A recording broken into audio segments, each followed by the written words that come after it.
ಹೊರಗೆ ಹಾಕಿ ಮತ್ತೆ ಅಲ್ಲಿಗೆ ಏನಾಗ್ಬೋದು. ಅಲ್ಲಿಗೆ ಪೊಲೀಸ್ ಯಾರು ಬರುದಿಲ್ಲ, ನನ್ನನ್ನು ಉದ್ದಾಕ್ಲಿಕ್ಕೆ ಬಿಡ್ತಾರೆ. ಉದ್ದಾಕಿ ನಾನು ನನ್ನಷ್ಟೇ ಬರ್ಬೇಕು ಅಷ್ಟೇ. ಅದು ಬಟ್ಟೆ ತೆಗೆದು ಅದು ಯಾವ್ದು ಸಂಪ್ರದಾಯ ಇಲ್ಲ. ಒಂದು ದಿನ ನಾನು ಅಷ್ಟು ವರ್ಷ ಮಾಡಲಿಕ್ಕೆ 3.5 ಲಕ್ಷ ಕೊಡ್ಬೇಕು. ಯಾವುದು ಗೊತ್ತಿಲ್ಲ ಅಂತ ಹೇಳಿದ್ರೆ ಮಾತನಾಡುವ ಮಂಜುನಾಥನಿಗೆ ಗೊತ್ತಿರಲೇ ಗೊತ್ತಿದೆ, ಭಗವಂತನಿಗೆ ಗೊತ್ತಿದೆ. ಅಲ್ಲ, ಸತ್ಯ. ಈ ಮಾತನಾಡುವ ಮಂಜುನಾಥಿಗೆ ಗೊತ್ತಿರಬೇಕಲ್ಲ. ನಾವು ದೇವರು 6 ಕಟ್ಟು ದುಡ್ಡು ತಂದ್ರು, 500 ರೂಪಾಯಿ ನೋಟು 6 ಕಟ್ಟು ದುಡ್ಡು ತಂದ್ರು ನಮ್ಮನ್ನು ಕಳ್ಸೋದು ಅಂತ ಹೇಳಿ. ಧರ್ಮಸ್ಥಳ ಪ್ರಕರಣದಲ್ಲಿ ಅದರಲ್ಲೂ ಮುಖ್ಯವಾಗಿ ಸೌಜನ್ಯ ಪರ ನಿಂತಿರುವಂತಹ, ಸೌಜನ್ಯ ಹೋರಾಟಗಾರ ಅಂತ ಕರೆಸಿಕೊಂಡಿರುವಂತಹ ಮಹೇಶ್ ಶೆಟ್ಟಿ ತಿಮ್ರೋಡಿ ಅವರ ಒಂದು ವಿಡಿಯೋ ಇದೀಗ ಸ್ಫೋಟಕ ಸಂಗತಿಗಳನ್ನು ಹೊರಹಾಕ್ತಿದೆ. ಟ್ವಿಸ್ಟ್ ಮೇಲೆ ಟ್ವಿಸ್ಟ್ ಧರ್ಮಸ್ಥಳ ಪ್ರಕರಣದಲ್ಲಿ ಸಿಗ್ತಿರುವಂಥದ್ದು. ಯಾಕಂದರೆ ಧರ್ಮಸ್ಥಳ ನಿಗೂಢ ಸಾವುಗಳ ಪ್ರಕರಣದಲ್ಲಿ ಬಗೆದಷ್ಟು ರಹಸ್ಯಗಳು ಹೊರಬರ್ತಿವೆ. ನೇತ್ರಾವತಿ ಅರಣ್ಯದಲ್ಲಿ 2 ಹಂತದ ಉತ್ಖನನ ಶುರುವಾಗಿದೆ. 2ನೇ ಹಂತದ ಉತ್ಖನನ ಶುರುವಾಗಿದೆ. ಬಂಗ್ಲೆಗುಡ್ಡದಲ್ಲಿ ಮತ್ತೆ ಶೋಧ ಕಾರ್ಯ ಆರಂಭವಾಗಿದ್ದು ತಲೆಬುರುಡೆ ಮತ್ತು ಮೂಳೆಗಳು ಸಿಕ್ಕಿವೆ. ಈ ಮಧ್ಯೆ ಸೌಜನ್ಯ ಪರ ಹೋರಾಟಗಾರ ಮಹೇಶ್ ಶೆಟ್ಟಿ ತಿಮ್ರೋಡಿ ವಿಡಿಯೋವೊಂದನ್ನು ರಿಲೀಸ್ ಮಾಡಿದ್ದಾರೆ. ಈ ವಿಡಿಯೋದಲ್ಲಿ ಮಾಸ್ಕ್ ಮ್ಯಾನ್ ಚಿನ್ನಯ್ಯ ಹಾಗೂ ಆತನ ಪತ್ನಿ ತಿಮ್ರೋಡಿ ಮನೆಯಲ್ಲಿ ಕುಳಿತು ಮಾತನಾಡುತ್ತಿರುವ ದೃಶ್ಯ ಇದೆ. ಮಾತುಕತೆಯಲ್ಲಿ ಚಿನ್ನಯ್ಯ ಹಲವು ಗಂಭೀರ ಆರೋಪಗಳನ್ನು ಧರ್ಮಸ್ಥಳದ ವಿರುದ್ಧ ಮಾಡಿದ್ದಾನೆ. ಗೊಮ್ಮಟ ಬೆಟ್ಟದ ಬಳಿ 75 ಹೆಣಗಳನ್ನು ಹೂತಿದ್ದೆ, ತರಕಾರಿ ತಳ್ಳುವ ಗಾಡಿಯಲ್ಲಿ ಶವ ಇಟ್ಕೊಂಡು ಹೋಗ್ತಿದ್ದೆ, ಪೂಜೆ ಮಾಡುವ ಭಟ್ಟರ ಮನೆಯ ಮಗಳನ್ನು ಹೂತು ಹಾಕಿದ್ದೇನೆ, ಶವಗಳನ್ನು ಹೂತು ಹಾಕಲು ಯಾರೂ ಬರ್ತಿರಲಿಲ್ಲ, ಪೊಲೀಸರು ವೈದ್ಯರು ಪೋಸ್ಟ್ ಮಾರ್ಟಮ್ ಯಾವುದೂ ಇಲ್ಲ, ನಾವೇ ಹೆಣಗಳನ್ನು ಹೂತು ಹಾಕ್ತಿದ್ವಿ, ಯಾವ ಕಾನೂನು ಪ್ರಕ್ರಿಯೆ ನಡೆದಿಲ್ಲ, ನಮಗೆ ಹಲವು ರೀತಿಯಿಂದ ಅನ್ಯಾಯ ಮಾಡಿದ್ದಾರೆ, ಈ ರೀತಿಯ ಸಾಕಷ್ಟು ಘಟನೆಗಳು ಆಗಿವೆ, ಎಲ್ಲವನ್ನೂ ಕಣ್ಣಾರೆ ನೋಡಿದ್ದೇನೆ, ನಮಗೆ ಮಾಡಿದ ಅನ್ಯಾಯ ದೇವರಿಗೆ ಗೊತ್ತು ಅಂತ ಚಿನ್ನಯ್ಯ ಹೇಳುವಂತಹ ವಿಡಿಯೋದಲ್ಲಿ ಸ್ಪಷ್ಟವಾಗಿ ಕಾಣಿಸುತ್ತೆ.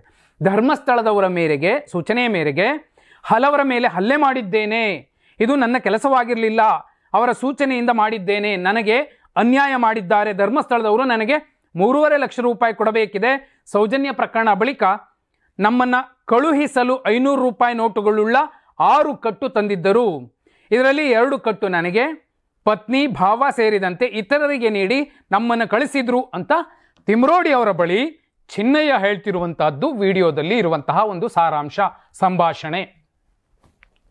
ಇಡೀ ಪ್ರಕರಣ ತುಂಬಾ ಸೂಕ್ಷ್ಮವಾಗಿ SIT ತನಿಖಾಧಿಕಾರಿಗಳು ತನಿಖೆ ನಡೆಸುತ್ತಿರುವಂತಹ ಸಂದರ್ಭದಲ್ಲಿ ಕೋರ್ಟ್ನಲ್ಲೂ ಕೂಡ ಸಾಕಷ್ಟು ಚರ್ಚೆಗಳಾಗ್ತಿದೆ. ತುಂಬಾ ಮುಖ್ಯವಾದ ಚರ್ಚೆ. ಅಪಪ್ರಚಾರ ಆಗಿಲ್ಲ ಅನ್ನೋದನ್ನ SIT ಸ್ಪಷ್ಟವಾಗಿ ಕೋರ್ಟ್ಗೂ ಹೇಳಿಲ್ಲ, ಅದನ್ನು ಒಪ್ಕೊಂಡೂ ಇಲ್ಲ. ಅಲ್ಲಿಗೆ ಒಂದು ಮಾಧ್ಯಮಗಳು, ಮೈನ್ಸ್ಟ್ರೀಮ್ ಮಾಧ್ಯಮಗಳ ಒಂದು ಬಹುದೊಡ್ಡ ಗಂಭೀರ ಆರೋಪ ಏನಿತ್ತು ಅದರಲ್ಲಿ ಹುರುಳಿಲ್ಲ ಅನ್ನುವಂಥದ್ದು ಈಗ ಸ್ಪಷ್ಟವಾಗ್ತಿದೆ. ಒಂದು. ಎರಡನೇದು, ಖುದ್ದು ಚಿನ್ನಯ್ಯ ಅಲ್ಲಿ CRPC 164 ಅಡಿಯಲ್ಲಿ ಹೇಳಿಕೆ ಕೊಟ್ಟಿದ್ದು ಮ್ಯಾಜಿಸ್ಟ್ರೇಟ್ ಮುಂದೆ, ಅನಂತರದಲ್ಲಿ ಅದನ್ನು ಉಲ್ಟಾ ಹೊಡೆದಿದ್ದು ಅನ್ನುವಂತಹ ಮೈನ್ಸ್ಟ್ರೀಮ್ ಮಾಧ್ಯಮಗಳ ಆರೋಪ. ಯಾಕಂದರೆ ಆತ ಉಲ್ಟಾ ಹೊಡೆದಿದ್ದಾನೋ ಇಲ್ವೋ ಅಥವಾ ಮ್ಯಾಜಿಸ್ಟ್ರೇಟ್ ಮುಂದೆ ಏನು ಹೇಳಿದ್ನೋ ಅದಕ್ಕೆ ಒಪ್ಕೊಂಡಿದ್ದಾನೋ ಇಲ್ವೋ ಗೊತ್ತಿಲ್ಲ. ಆದರೆ ಮೈನ್ಸ್ಟ್ರೀಮ್ ಮಾಧ್ಯಮಗಳು ಹೇಳ್ತಿರುವಂತಹ ಮತ್ತು ಸೆಟ್ ಮಾಡಿರುವಂತಹ ನರೇಟಿವ್ ಇದನ್ನು ಹೇಳ್ತಿದೆ. ಇದಕ್ಕೆ ಅಧಿಕೃತವಾಗಿ SIT ತನಿಖಾಧಿಕಾರಿಗಳಾಗಲಿ ಅಥವಾ ಮ್ಯಾಜಿಸ್ಟ್ರೇಟ್ ಕೋರ್ಟ್ ಮುಂದೆ SIT ಸಬ್ಮಿಟ್ ಮಾಡಿದ ವರದಿ ಆಗಲಿ ನಮಗಿನ್ನೂ ಪುರಾವೆ ಖಚಿತತೆಯನ್ನು ಕೊಟ್ಟಿಲ್ಲ. ಆದಾಗ್ಯೂ ಈ ವಿಡಿಯೋದಲ್ಲಿ ಮತ್ತೊಂದು ಹೇಳಿರುವಂಥದ್ದು, ಬೆಳ್ಳಿ ಬೆಟ್ಟದಲ್ಲೇ ನಾನು ಬಾಹುಬಲಿ ಬೆಟ್ಟದಲ್ಲೇ ನಾನು 75 ಹೆಣಗಳನ್ನು ಹೂತಿದ್ದೀನಿ ಅನ್ನುವಂತಹ ಹೇಳಿಕೆ ಏನಿದೆ ವಿಡಿಯೋದಲ್ಲಿರುವಂಥದ್ದು, ಹಳೆ ವಿಡಿಯೋ ಇದ್ದಂಗಿದೆ. ಇದೆಲ್ಲವೂ ಕೂಡ ಮತ್ತೆ SIT ತನಿಖಾಧಿಕಾರಿಗಳಿಗೆ ಟೆನ್ಷನ್ ತರುತ್ತೆ ಅಥವಾ ತನಿಖೆಗೆ ಮತ್ತಷ್ಟು ಸಾಕ್ಷ್ಯಗಳಾಗಿ ಇವೆಲ್ಲವೂ ಬಳಕೆ ಆಗುತ್ತೆ. ಇದೆಲ್ಲವನ್ನು ಮೀರಿ ಒಂದು ಕಡೆ ಇಡೀ ವ್ಯವಸ್ಥೆ ಮೇಲ್ನೋಟಕ್ಕೆ ಅಥವಾ ಪರೋಕ್ಷವಾಗಿ ಒಂದೇ ಕಡೆ ನಿಂತಿರುವಂಥದ್ದು ಕಾಣುತ್ತೆ.